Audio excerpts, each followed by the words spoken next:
You're listening to Civic Media. You can tune into any of our live shows on any radio station across the state with the Civic Media app. Find us in your phone's app store and listen anytime, anywhere.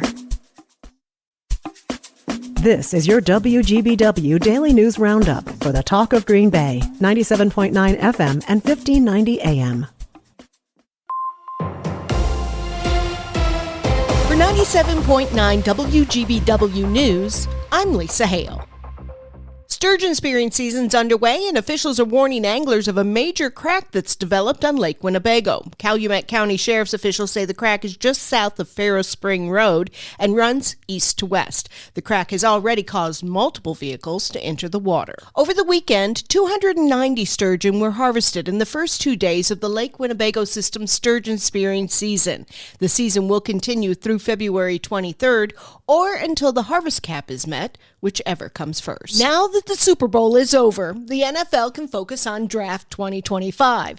The event is expected to bring hundreds of thousands of people to the Green Bay area in April. Mayor Eric Genrich says that the only issue he's seeing right now is in transportation. Patty Kiewitz, who runs our transit service here within the city of Green Bay, does a fantastic job, has a really good plan. But we have an undersized transit system in comparison to a Detroit or a Kansas City or some of these other communities. And so we're going to be waiting for some more, more detailed plans from the NFL talking about how they're going to get people throughout the community. Genrich made his comments in a recent episode of Lean Local with Jim Schmidt, airing Sundays at 1 on WGBW.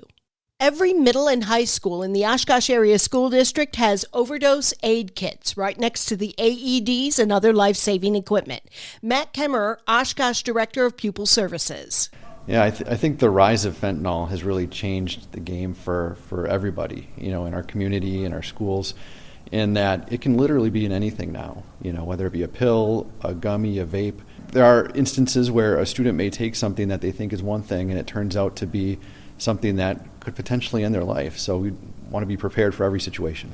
The overdose aid kits contain naloxone nasal spray, fentanyl testing strips, and information about treatment and recovery support. The district partnered with the Clinton Global Initiative Overdose Response Network and Start Healing Now to install the kits. Tatiana Quiones will spend 8 years in jail and 10 years extended supervision for selling fentanyl at a Green Bay daycare facility in January of last year. The 22-year-old Quiones was sentenced Friday in Brown County Court.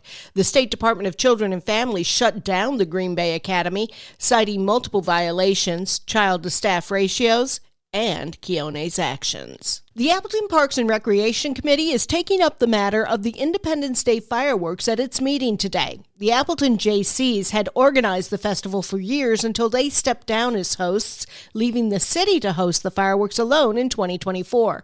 Appleton published a request for proposals from those willing to host an event. Only 2 submissions were received, and Parks and Recreation Director Dean Gaza is recommending accepting the proposal from Wisconsin Entertainment Group. Last week, the State Assembly's Education Committee heard public comment on bills related to curriculum, assessment programs, and school board spending. Brittany Merlot tells us more. Assembly Bill 3 requires incorporating cursive writing into the state standard for English language art classes. It would require cursive to be taught in the elementary grades in all public, private, and charter schools. Right now, only some schools in Wisconsin teach cursive. It's not a requirement, and it's up to the school district's discretion. Those in favor of the bill said writing in cursive promotes a number of cognitive benefits, like enhancing motor skills, memory, and creativity. State Superintendent Dr. Jill Underly is against the bill, as is the Wisconsin Association of School Boards.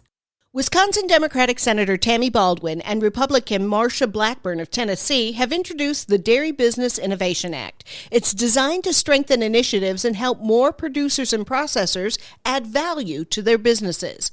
Baldwin says dairy producers in Wisconsin and across the country are facing challenges. Throughout my time in Congress, I've worked hard to help them meet the challenges that they face. And look, right now, they face some pretty steep challenges. I hear from folks about how increased input costs are stretching their thin budgets and how lack of market access and workforce issues are all impacting folks' bottom line. Baldwin says the dairy business initiatives have already helped hundreds of producers and processors improve. To date, more than 250 farmers and processors in the Midwest have benefited from the Dairy Business Innovation Initiative. One of my favorite parts of being a United States Senator is seeing how these small grants can help our dairy farmers take their businesses to new heights. She claims the Dairy Business Innovation Act will ensure these opportunities continue in the future. This bipartisan legislation will make sure that this program is up and running in the years to come, and it gives a boost to its funding. The new legislation would increase the program's annual funding from $20 million to $36 million. A companion to the bipartisan bill has been introduced in the House as well. Help is on the way from the state for roads used by agriculture.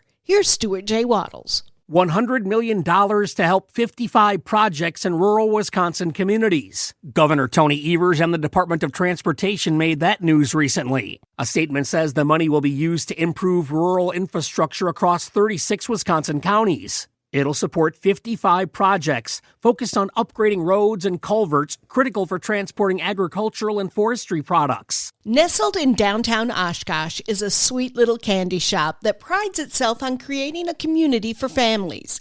Anna Moon owns Yeti Yum's sweet shop with her husband, Michael. They got the idea for their business when they purchased a used freeze dryer, and their daughter got some inspiration from a social media site. Our older daughter said, hey, you guys should do candy. It's all over TikTok. So the whole family got together. We figured out a name that we liked, figured out the logo, and within like 2 months, we were signing up for craft fairs. And everybody was just loving it. After 2 years of craft fairs and farmers markets, Yeti Yums opened its brick and mortar shop 1 year ago. See our story at WGBW.FM for more on this sweet little shop in Oshkosh. I'm Lisa Hale, 97.9 WGBW News. For news anytime, log on to WGBW.FM. The Eagles win the Super Bowl. Hi, I'm Mike Clemens in New Orleans, where the Eagles beat the Chiefs 40-22. Linebacker Zach Baun from Brown Deer, Wisconsin, and former Badger intercepted a pass just before the half that set up another Eagles touchdown. When I'm relaxing with my family in Wisconsin, I'm going to think about where I came from, what I did, and where I'm going. The Chiefs denied the chance to be the first team to win 3 Super Bowls in a row. Quarterback Patrick Mahomes. I can't turn the ball over early in the game when it's not going our way, and I'll have to learn from that and try to be better the next opportunity that I hopefully get. NBA, the Bucks with a win at home, 135-127 over the 76ers. Damian Lillard with a season-high 43 points. I think I hit my first 2 threes, so, obviously that's a good sign. You hit those couple threes, it feel good. You see the ball go in early. The ball was moving. It was just a good flow to the game, so I felt good because of the flow of the game. That's the Bucks' Damian Lillard. With sports, I'm Mike Clemens. On your entertainment beat, I'm Conrad Krieger. Well, in case you missed it, the 2025 NFL Honors took place Thursday night. Here are some winners from this past season. Joe Burrow for the Comeback Player of the Year. Jaden Daniels as the Rookie of the Year. Walter Payton, Man of the Year, Jaguars defensive end Eric Armstead, who established the Armstead Academics Project in 2019 to provide young students with positive spaces, tools, and academic support to unlock their potential. Pretty cool. NFL Offensive Player of the Year, Eagles running back Saquon Barkley. But for the MVP, Buffalo Bills quarterback Josh Allen, who gave a wholesome MVP speech. Snoop Dogg made an appearance on the show with country singer Jelly Roll, who both came out in full gear. Snoop Dogg for the Steelers and Jelly Roll for the Tennessee Titans. Snoop Dogg also had some comments on how he's been a football fan for a long time, and he remembers back when the Cowboys were good, and back when the Chiefs were bad, and before Bill Belichick's girlfriend wasn't even born yet. Top Gun fans are hoping for a third film, but actor Miles Teller told Stephen Colbert he has not heard any updates. The Top Gun 2 actor who plays Rooster in the film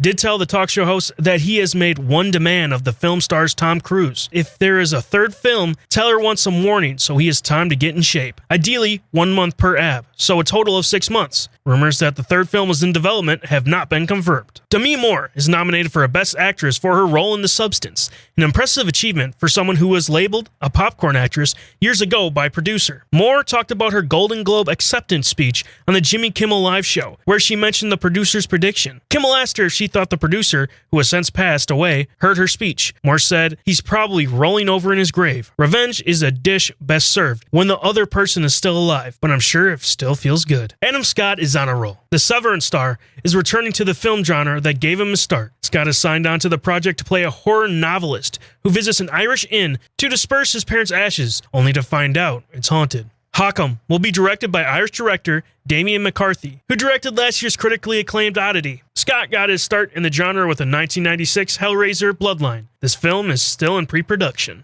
Adrian Brody says the makeup artist of The Brutalist tried to remove his prosthetic nose. The only problem is, it was not prosthetic. Apparently, Brody's real nose looked fake to the makeup artist. The Oscar-nominated actor told Jimmy Fallon he asked her if she was trying to remove that, and she said yes, and he said it doesn't come off. Brody says he and the makeup artist had a laugh after she said, "This is going in my diary," and Brody said that this is going in his talk show repertoire. For more showbiz fun, tune into Nightlight with Pete Schwaba, weeknights from 6 to 8 p.m. on the Civic Media Radio Network. Sunny this morning. Clouds will gradually increase as we make our way into the afternoon today. Our high right around 21. Tonight, some light snow after midnight, 3 above for a low. Tomorrow, sunshine 15 by Wednesday morning. 1 below with some snow on Wednesday at a high of 18. I'm meteorologist Sean Cable. Temperature now 6. That's your WGBW Daily News Roundup from Civic Media. Subscribe to this podcast on Spotify, Apple, or wherever you find your podcasts. Find more news at WGBW.FM. The national news cycle never stops, but it can be hard to find news about your local community. Civic Media is dedicated to providing quality local and state news coverage across Wisconsin. With the Civic Media app, you can get notifications about local stories that matter to you and your community. Find the free Civic Media app in your phone's app store and choose notifications from the menu to tell us what kind of news you want to hear about.